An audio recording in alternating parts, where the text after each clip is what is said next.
ये बात है साल 2016 की। एस्टोनिया के चंद डॉक्टर्स एक पेशेंट के ब्रेन का चेकअप कर रहे थे। तभी उन्होंने एक ऐसी चीज नोटिस की जो आज से पहले मेडिकल साइंस में किसी ने भी नहीं की थी। इस पेशेंट को एक दिमागी बीमारी थी जिसकी वजह से डॉक्टर्स इनकी ब्रेन एक्टिविटी को EEG के जरिए रिकॉर्ड कर रहे थे। तो ये डॉक्टर्स के लिए एक रूटीन का ब्रेन चेकअप, यानी वो बहुत नॉर्मली पेशेंट का टेस्ट कर रहे थे जैसे दूसरे पेशेंट्स का किया करते हैं। लेकिन उनको इस बात का बिल्कुल भी इल्म नहीं था कि इस टेस्ट के दौरान कुछ ऐसा होने वाला है जो मेडिकल साइंस को पूरी तरह से हिला कर रख देगा। हुआ कुछ यूं कि टेस्ट स्टार्ट हुए अभी चंद मिनट ही गुजरे थे कि पेशेंट को अचानक हार्ट अटैक हुआ और उनकी मौत हो गई। ये हादसा डॉक्टर्स की जिंदगी में पहली बार हो रहा था कि कोई पेशेंट ब्रेन स्कैनिंग के दौरान ही दम तोड़ गया हो।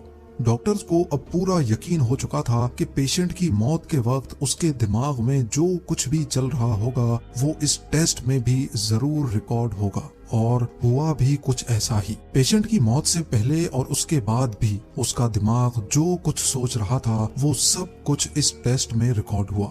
डॉक्टर्स ने उस कैनेडियन पेशेंट की मौत के वक्त उनके ब्रेन में बहुत ज्यादा गामा वेव्स नोटिस की, जो कि खास तौर पे उस रेंज में आ रही थी जब इंसान अपनी लाइफ की मेमोरीज को रिकॉल कर रहा होता है।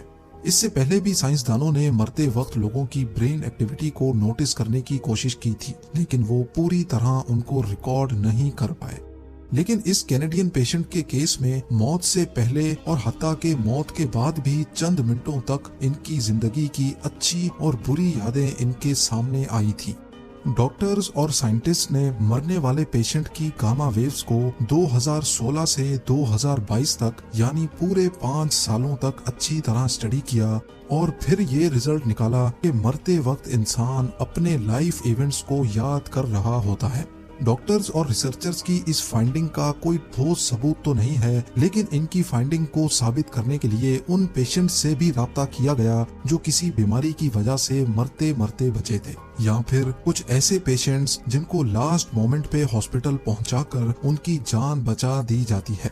जब उन लोगों से पूछा गया तो उनका भी यही कहना था कि उनके सामने जैसे किसी ने उनकी लाइफ का फ्लैशबैक चला दिया हो।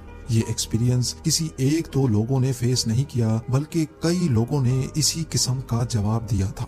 डॉक्टर्स और रिसर्चर्स ने 2016 से लेकर इस ब्रेन स्कैन को पब्लिक इस वजह से नहीं किया था क्योंकि एक तो वो उसको अच्छी तरह स्टडी करना चाहते थे और दूसरा ये कि वो किसी और इंसान का भी मरते वक्त का ब्रेन स्कैन इस कैनेडियन पेशेंट के स्कैन से मैच करना चाहते थे।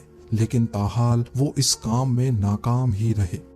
अब क्योंकि डॉक्टर्स के पास सिर्फ एक शख्स का ही मरते वक्त का ब्रेन स्कैन है, इसी वजह से उनकी ये फाइंडिंग्स काफी कंट्रोवर्शियल भी है। डॉक्टर्स ने रिसर्च पेपर्स में ये भी लिखा है कि कैनेडियन पेशेंट ऑलरेडी एक बीमारी से गुजर रहा था जिसकी वजह से वो बहुत दवाइयाँ भी ले रहा था। ये दवाइयाँ भी ब्रेन एक्टिविटी को ऑल्टर कर सकती हैं, जिसकी वजह से रिजल्ट में फर्क पड़ सकता है।